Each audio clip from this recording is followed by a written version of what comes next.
Have Todd Kaplan up next. He's the Vice President of Marketing at PepsiCo, and he's been around for almost 14 years and has worked across almost each and every one of their businesses. He's got one singular passion. It's all about connecting brands to culture. He's helped Pepsi pivot during the pandemic through some pretty cool partnerships with Global Citizen and the World Health Organization. And he's also done a pretty interesting activation with some good news. Really thrilled to have you today, Todd. Yep, happy to be here. Todd, it is T_cap, right? T_KAP. Yeah, TCAP.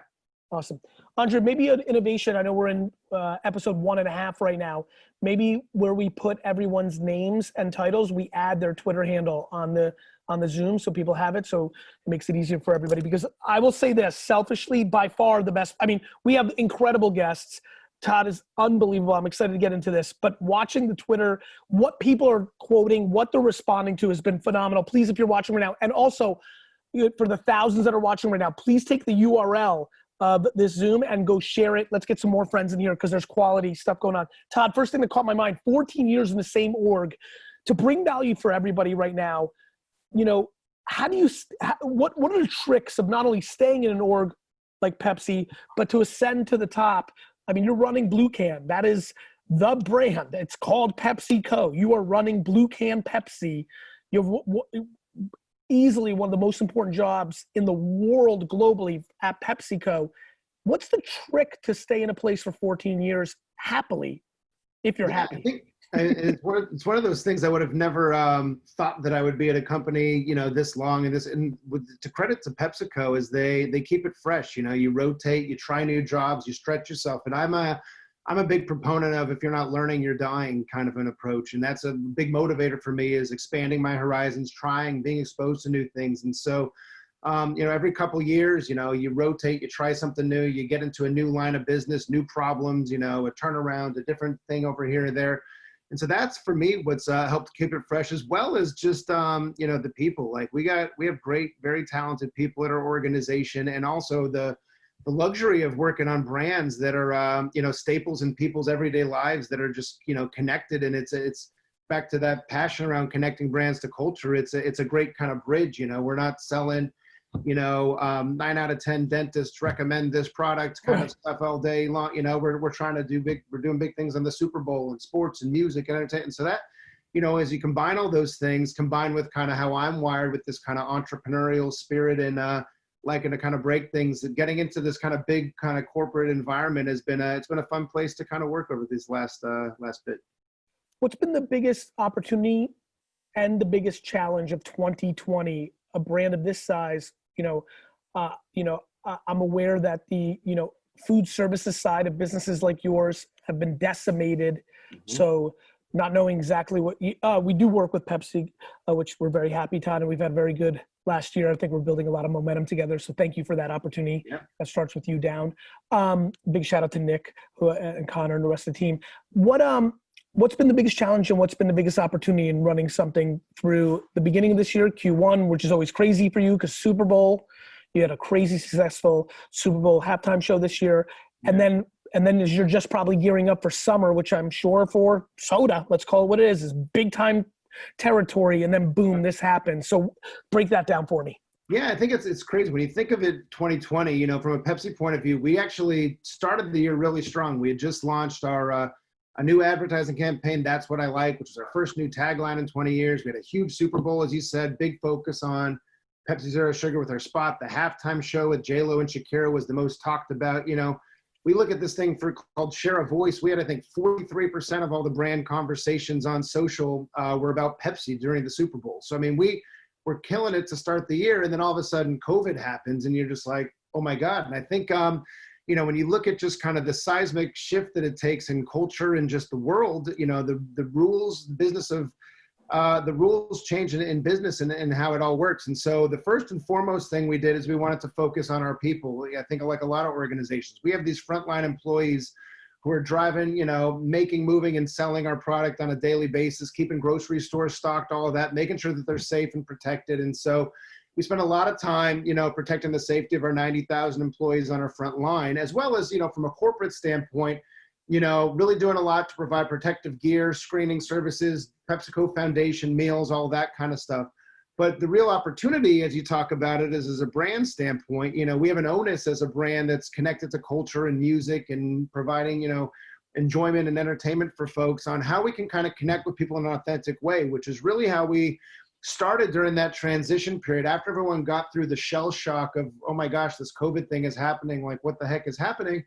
Really trying to figure out how we could create a shared moment of unity, given people are feeling isolated, how we could raise awareness and do some good for COVID-19, relief, but also create this moment of fun and enjoyment, which is really what brought us to this idea of partnering with Global Citizen, who they're a great organization, and we created this thing with them called One World Together at Home, which was this really great, thing with them, Lady Gaga, the World Health Organization. We brought together artists from, all over the world to really have the first of its kind on all three networks, big kind of concert relief fund, thing. And, we had to agilely, redirect. I redirected my entire brand team to work on this. Other marketing resources, worked with you guys and Vayner. Oh, we know.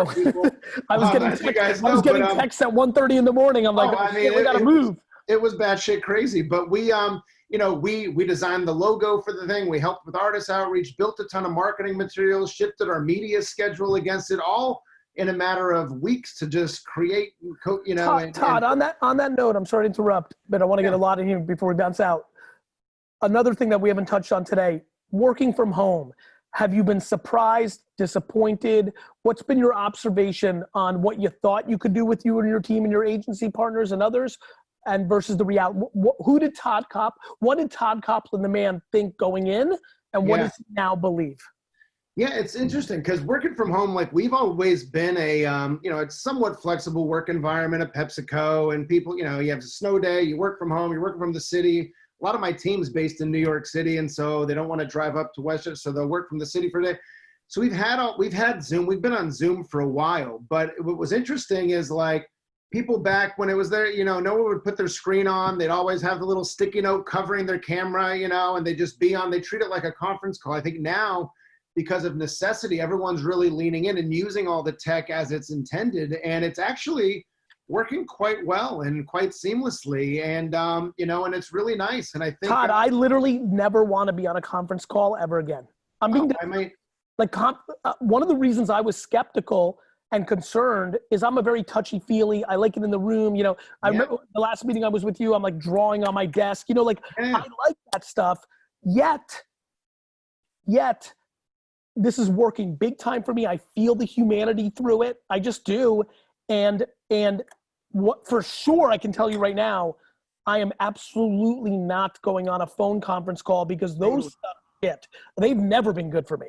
Well, and I'll tell you, even aside from the efficiency aspect of Zoom and all this stuff, I will tell you from a cultural standpoint, our team has never felt closer, more tight-knit. Background of their house, dogs. The authenticity. And what's so fascinating is we have such a range of people. We have people on our team who are straight out of college in a studio in Manhattan by themselves, and you have somebody living in the suburbs with a dog crawling on them, a spouse on a conference call, and kids asking for questions on their homework, and they're all on this together, and it really just makes people human and real and brings this authentic connectivity that we're all, I'm going to say we're all in this together. But no, it is one of those things where we really are, you feel that connection, which as a team you really need, and you can empathize with people to actually get more agile and quicker and faster around a lot of things you're doing.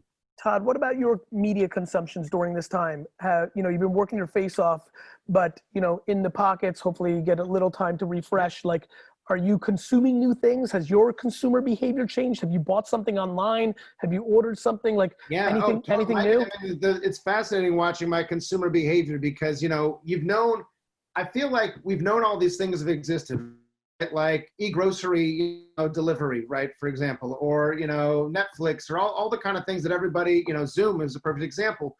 People would dabble, but they wouldn't unless you're like a really early adopter, you wouldn't just go all in. And I'll even speak for me and my wife, we would go to the grocery store. Now, I've been all about fresh direct and delivery and all that. I've been I've been a big binger and kind of Netflix and streaming and all the kind of normal stuff like that. But there are certain things like that you find yourself leaning into a lot more. I'll tell you, even just the non-digital things, I'll tell you, even just living in a house with the summer coming about, everybody, it's like pimp my backyard going on right now. And I joke with my wife saying we're going to walk around in the summer and it's going to be like, when you go in those college campuses on frat row and you see couches out in front where everyone's just hanging out with a beer or whatever, like people are understanding the role of the home is growing in importance. 100%. People are taking care of them and doing new things, finding, an outdoor movie screen for their kids or whatever it is, just trying to get innovative and keep it fresh and interesting. So there's some range of different things we find ourselves doing now that we didn't before.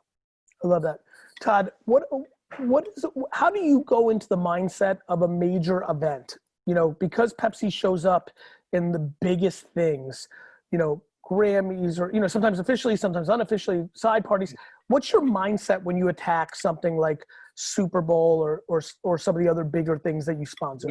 Yeah, it's interesting. And I have a mindset where, a lot of people look at these big events as just a big pool of eyeballs. And that is not how I look at it. I look at it as they're relevant eyeballs and they're thinking about it in a different way. And this idea, I preach this thing to my team around being culture in versus brand out. And a lot of people talk about, what that means is a lot of brands will say, I'm a brand X. I have my objective to do whatever. I'm going to find this audience. Oh, look, a lot of them are here. Let me say this to them. I say, hey, think about the cultural context of this environment. All these people are having a shared experience wanting to do this. How do you take that and start there and then bring your brand overlay on top and connect to it? And actually that mindset has actually been helpful as we've think about things like COVID and you think of the path forward of, how people are going to fill the void and all these things that are created of, you're seeing it right now with the graduation thing that just happened and, all these other things. And like I said, summer barbecues, what are those going to be like? And people going to the beach and just, you start with understanding that cultural context to then figure out how you kind of connect with it. And so that's when we think about big events like Super Bowl and all that,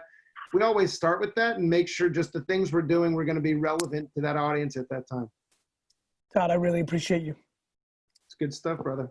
Yeah, really, really appreciate it. I hope your family's well. We'll talk soon, I'm sure.